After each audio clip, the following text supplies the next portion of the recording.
It's a bridge too far. I would say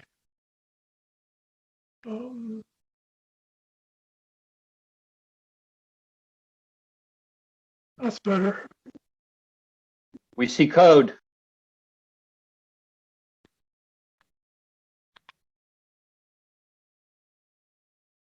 Do you see okay? We do see okay. It's a Nice big font. okay. It's big and it's a nice font. It's the biggest okay I have ever drawn. And I wanted to tell you how I did it. I've been working on character sets for 30 years, and this is the best one.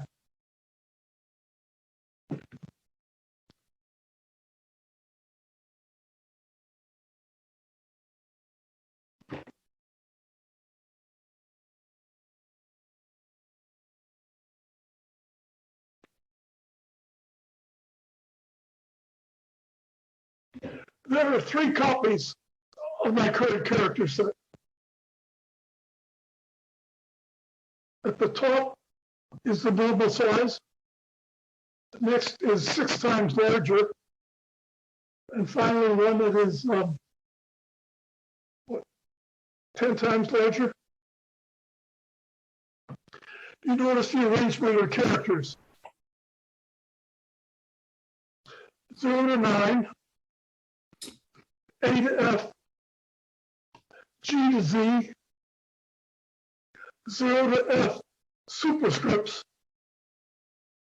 and special characters, including 1, 2, 4 subscripts.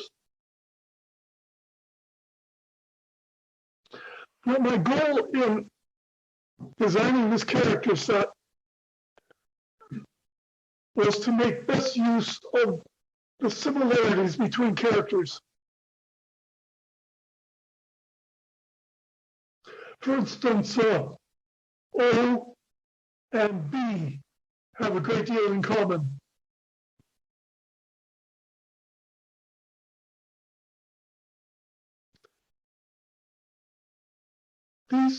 These characters are made up of 3 kinds of elements: rectangles, slanted lines, and ellipses. 0 is a prolate ellipsoid. It's drawn as a Bressenham circle.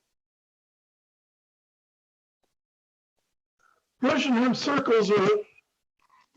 ellipses are fairly hard things to draw.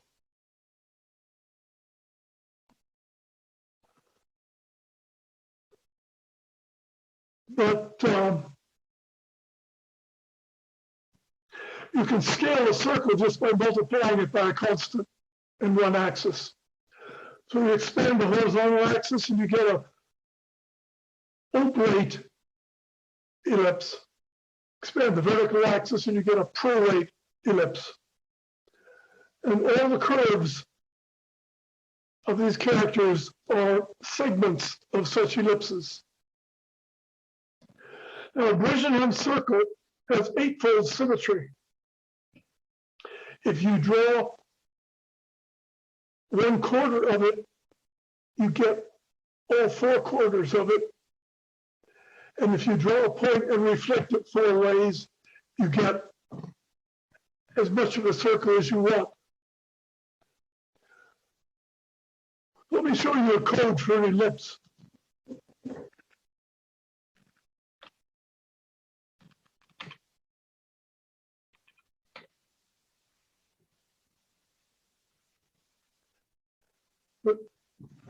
The top, the upper left, the first entry is the code for 0. It's a hex number as an argument to a prolate ellipsoid. The next entry is a 1. It's a rectangle with a slant line at the top. Now, if you look at the rectangle, there are 4 bytes in 32 bits. First is the Y coordinate, then the X coordinate, then the height, and then the width. So with one parameter, I can draw a rectangle. In the case of the prolate ellipsoid,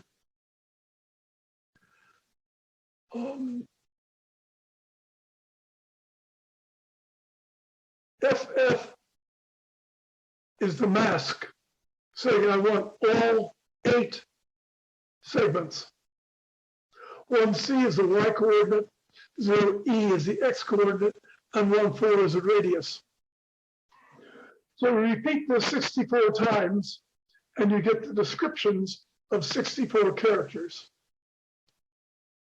Now, I've done something like this before, but what's different this time is this description explains how to draw the character. Previously, I would have a description that described how to put the character into an array of bits so it could be drawn. Now I've eliminated the array of bits and several thousand bytes of memory. This version of Forth draws on the fly. It just executes one of these descriptions of characters based on a 64 entry table of such characters.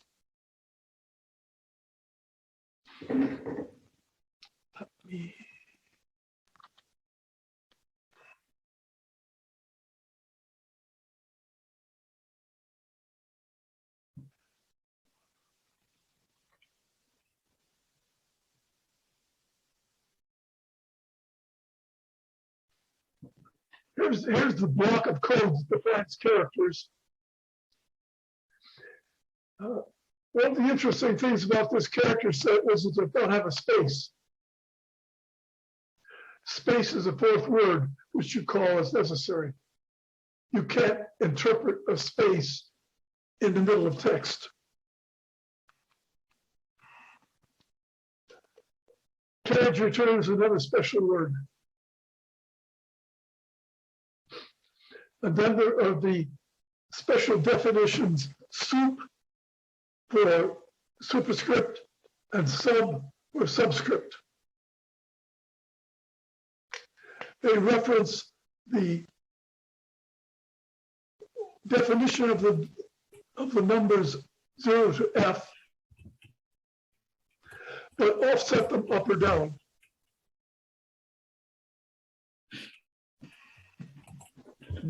Audio problem. 140, 141. Just to show you the other code involved. This is what it takes to draw flat characters. I found a definition of byte 4, XY, rectangle, slant, and then the marvelous resonant circle. Now, you may recall that in UHD Forth, you can have opcodes from 5086. And all the white are different opcodes. For instance, up to the starting at the upper left, FE69NX4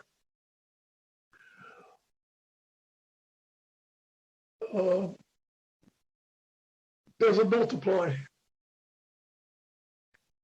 EF01 sub 2 doesn't add. The subscript specifies how many bytes the number will compile into, 1, 2, or 4 bytes. And there's a lot of machine code here. The machine code has 2 advantages. One, it's extremely compact, and 2, it's extremely fast. It's not that hard to learn. no harder to learn than any other assembler.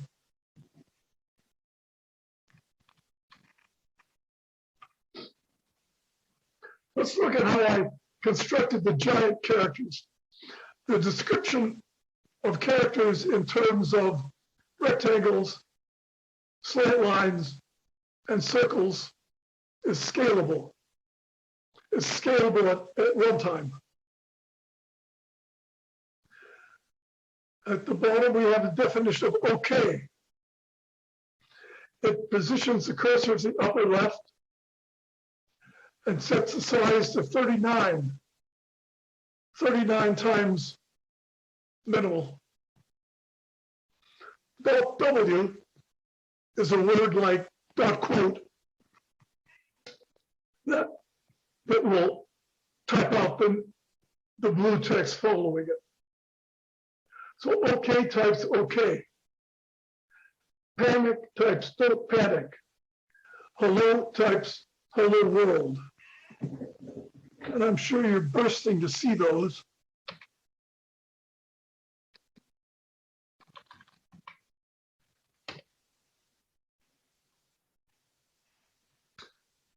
Now that is perhaps the first hello world I have ever typed. I felt it was a useless exercise and I've avoided it. But there you have it. This is a little fourth program that can type hello world using scalable characters.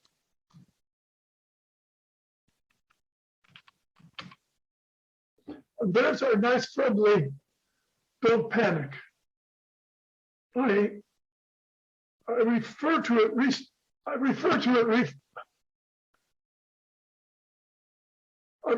it frequently in the course of developing this character set, because one of the characteristics of my style of programming is crash. And when you crash, it's important not to panic. Presumably, you have saved what you've done before you ran the test, but not always.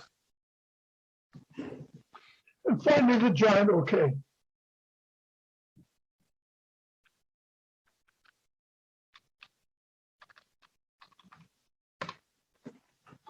Let's go back to this block of text.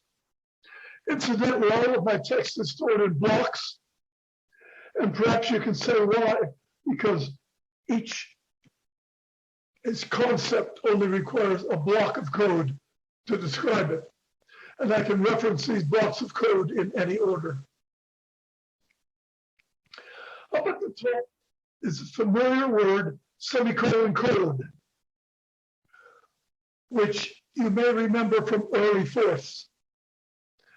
It has been replaced by does bracket, which I don't think has the same mnemonic value. Semicolon code terminates the compile time action of a word and begins the runtime action, the boundary between compile and execute. And what semicolon code does is it pops the return stack and generates a call instruction to that location. If we go down to the definition of .w, .w uses semicolon code, and the code following it will be executed at runtime to actually display the characters. It calls a byte, and then it calls an icon to draw them. The code in front of semicolon code marks a position in the source code and puts it in register 6. .w is a word which I don't normally use. I think I won't ever use it again except in this context. But you see how it works. Down in the definition OK, when I encounter .w, it is a white word, and therefore it will be executed at compile time. When I execute it, I encounter the semicolon code, which marks the current position in the source code and creates a jump instruction to the execute code of semicolon code. So .w would compile a call. OK is blue, so that's just a comment. When I execute OK, I will execute the code compiled by .w and type out OK. Now this is a somewhat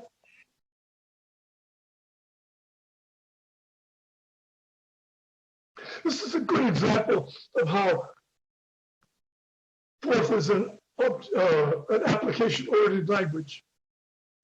I've devised the word .w in order to make it possible to do these things, which I don't know any other way to do.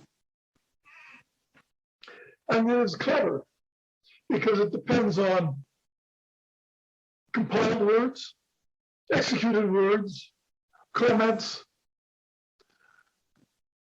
and it took me hours to devise this because it is very subtle, the distinction between a green word and a white word. Green words are compiled. White words are executed. Up in the definition of .w, semicolon code is green, which means semicolon code will be compiled along with all the other words in the definition of .w. I didn't do that the first time round. I thought semicolon code should be white. The compiling semicolon code means I execute it at the runtime of .w, which is the compile time of OK.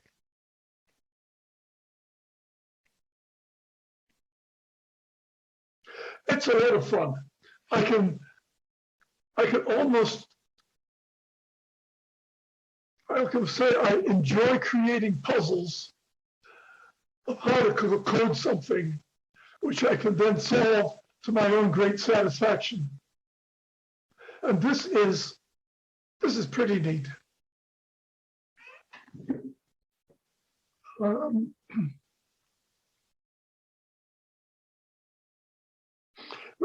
Let me talk about another aspect of the character set.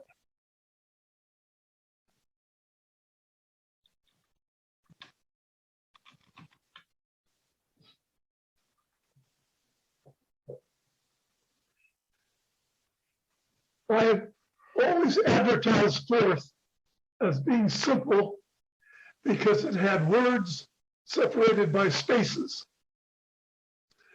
And indeed, that is the simplest way of writing Forth code. But it is not the most readable and is not the most compact. This character set allows a different way of separating words. When the interpreter reads a word, it reads a string of characters terminated by a space. It looks it up in the dictionary. If it's found in the dictionary, it's finished. If it isn't found in the dictionary, it interprets it as a number.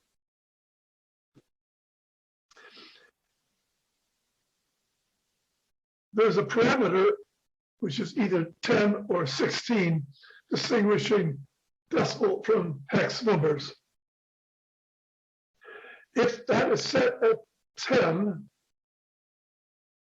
it will interpret the word it read as a number until it encounters something larger than 9. So if I type, well, 1, 2, 3, X at the top of the screen, 1, 2, 3 is the number, X is the stopper. It's no longer a number, but this would be interpreted Battery 20%. as 1, 2, 3. So any number, any decimal number can be stopped by something that's not a digit. Likewise, any hex number can be stopped by anything that is greater than F. And anything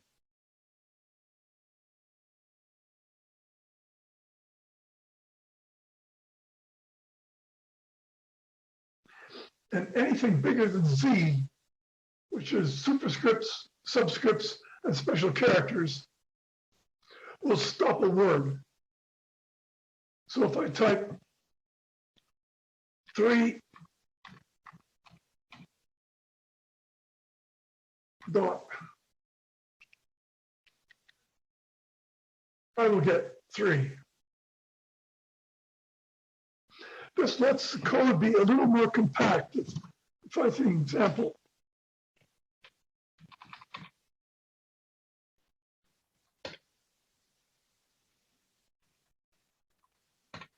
important to spell words correctly. Once it's down in the middle of a definition of .w, you see a word 2 plus. That is the number 2 followed by the plus operator. And that corresponds to abbreviations which were common in early fourth, like 1 plus, 2 plus, 4 plus.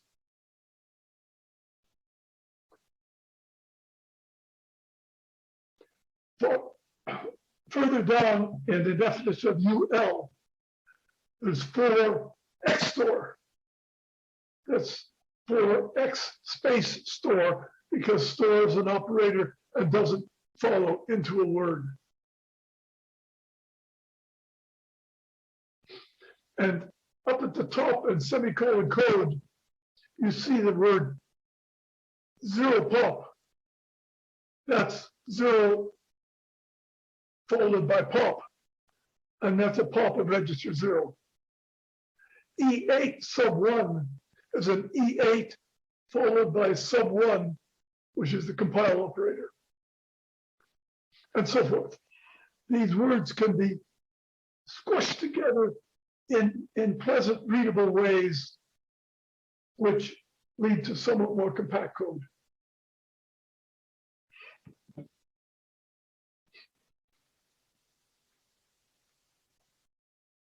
Now, there's the word Coke in the upper left. That is the color of a Coke can. It's RGB F40009, the superscript F. That means don't put this number on the stack, put it into register F. And it is the best definition of the Coke color that I have been able to find. Okay, that's about all I have to say. I'm happy to answer any questions in the seconds I have left. How do you do the superscript and subscript on your keyboard? And I have one other question. Why don't you test for it being a number first? Because it's easy to test for 0 to 9 ASCII, and then do the jump in the dictionary or searching the dictionary. I tried that. I think you'd be more efficient. I avoided a useless definition, a useless dictionary lookup. But there was a problem. It didn't work as well as I hoped, so I avoided it.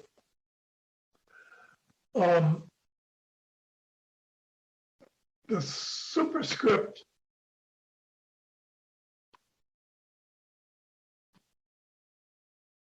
is just the ordinary character shifted up. The subscript is just the ordinary character shifted down. At one time, I made smaller characters for superscripts and subscripts, but I couldn't read them, and they didn't look very good. So if you look at the code in 144,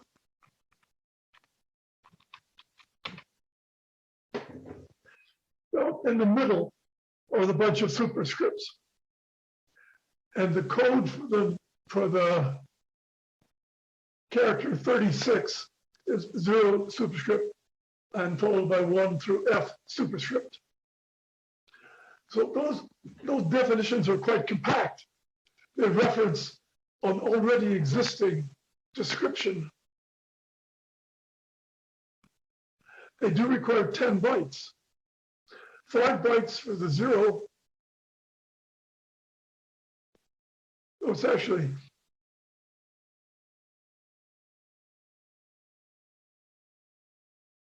I guess 9 bytes for the 0 and 5 bytes for the soup semicolon. And you notice that soup is compiled at compile time. Semicolon is executed at compile time because semicolon has to check for tail recursion and convert the call of soup into a jump to soup. So this adds a little bit of color to a wall of code. It also creates possible error. If I make the semicolon green, it won't work.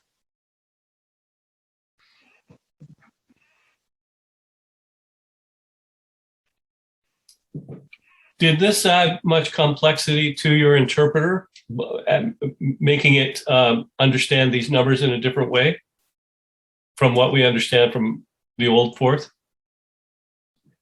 Just a tiny bit. Okay. Because I have to have, in each context, a register containing the stopper. And I have to do a compare against a stopper instead of a compare against space. But it's negligible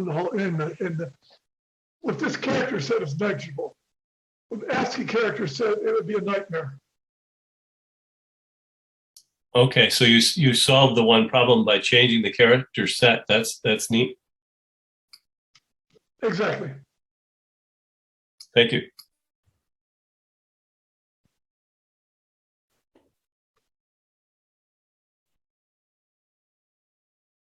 Hello? Yeah. I just wanted to check in and say hello. It's the first I've seen of you in a good many years. And it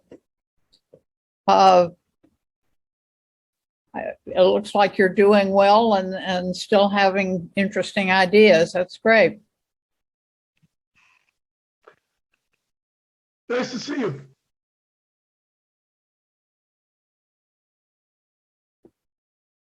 I struggle a bit. You know, everything, I can say everything I can do in Forth, I've already done. And I have really no great challenges, except for one. I have had my DNA decoded. And I haven't done it yet, but I'm going to download my genome and play with it. I think that might be a fun thing of no great interest to anyone but me.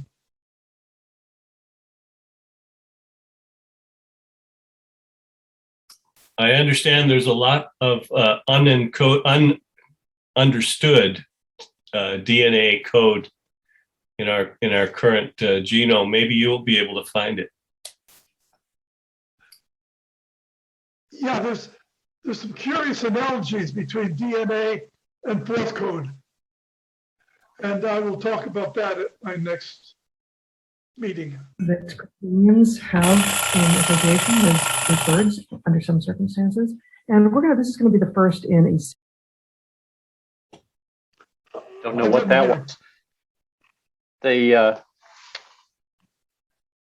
it's widely understood that the end user license agreement is there in the junk DNA.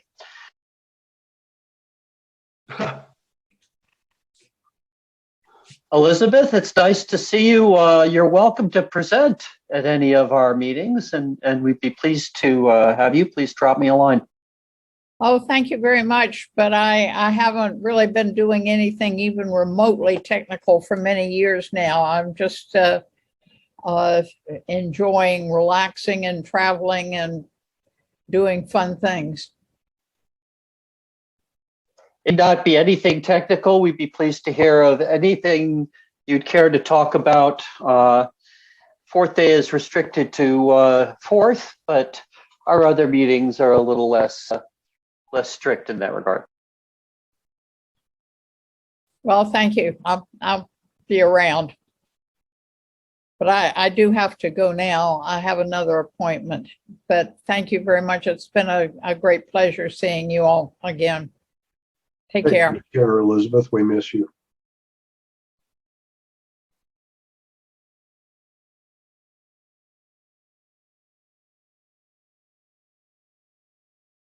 If there are no more questions for Chuck, Yeah, Chuck, I bought one of your shirts.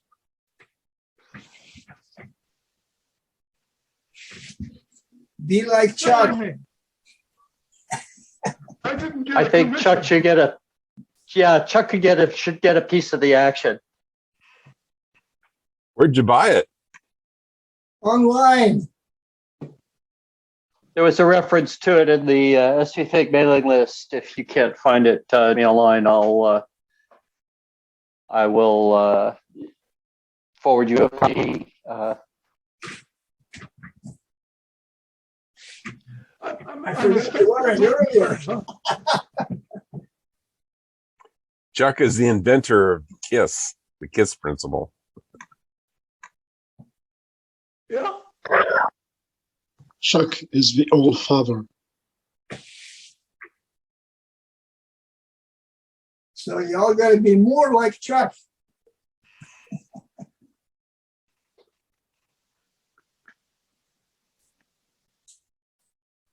More Chuck Moore. Please, Chuck, stay alive. Don't die.